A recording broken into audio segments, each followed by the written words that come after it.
رمضان بھر میں تقریباً 360 گھنٹے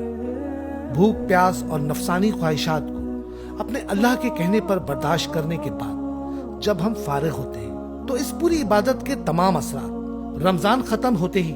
غائب کیوں ہو جاتے ہیں؟ ہندو اور دیگر مذاہب اپنے تہواروں میں جو کچھ کرتے ہیں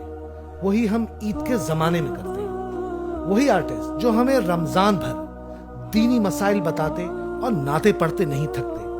عید کے دن دوبارہ اپنے اصل روپ میں آ جاتے ہیں۔ فحش مواد بھری نئی فلمیں تو ریلیز ہی عید کے دن ہوتی ہیں۔ ہم میں سے کتنے ہیں جن میں تقوی اور پرہیزگاری کا اثر عید کے دوسرے دن باقی رہ جاتا ہو؟ اللہ کے قوانین کی خلاف ورزی میں کون سی کسر اٹھا رکھی جاتی ہے؟ نیک کاموں میں کتنا حصہ لیا جاتا ہے؟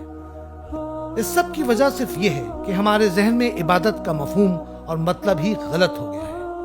ہم یہ سمجھتے ہیں کہ سحری سے لے کر مغرب تک کچھ نہ کھانے اور نہ پینے کا نام روزہ ہے اور بس یہی عبادت ہے، حالانکہ حقیقت میں ایسا نہیں ہے۔ بھوکا پیاسا رہنا اصل عبادت نہیں بلکہ عبادت کی ظاہری صورت ہے،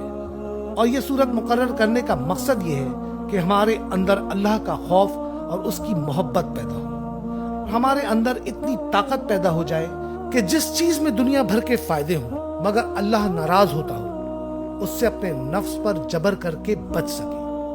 اور جس چیز میں ہر طرح کے خطرات اور نقصانات ہوں مگر اللہ اس سے خوش ہوتا ہو اس پر ہم اپنے نفس کو مجبور کر کے آمادہ کر سکیں۔ مگر ہم تو رمضان کے بعد ہی اس ٹریننگ کو اور اس صفات کو جو اس ٹریننگ سے پیدا ہوتی ہیں اس طرح نکال پھینکتے ہیں جیسے روٹی کھانے کے بعد کوئی شخص حلق میں انگلی ڈال کر الٹی کر دے۔ جس طرح روٹی سے جسم اس وقت تک طاقت حاصل نہیں کر سکتا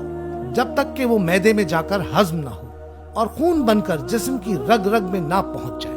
اسی طرح روزے سے بھی روحانی طاقت اس وقت تک حاصل نہیں ہو سکتی جب تک کہ آدمی روزے کے مقصد کو پوری طرح سمجھے نہیں اور اپنے دل و دماغ کے اندر اس کو اترنے، خیال، نیت، ارادے اور عمل سب پر چھا جانے کا موقع نہ دے۔ تو کیا ہی اچھا ہو کہ ہم روزے کے اصل مقصد کو سمجھ کر اپنی پوری زندگی میں رب العالمین کا تقوی اختیار کرنے والے بن جائیں۔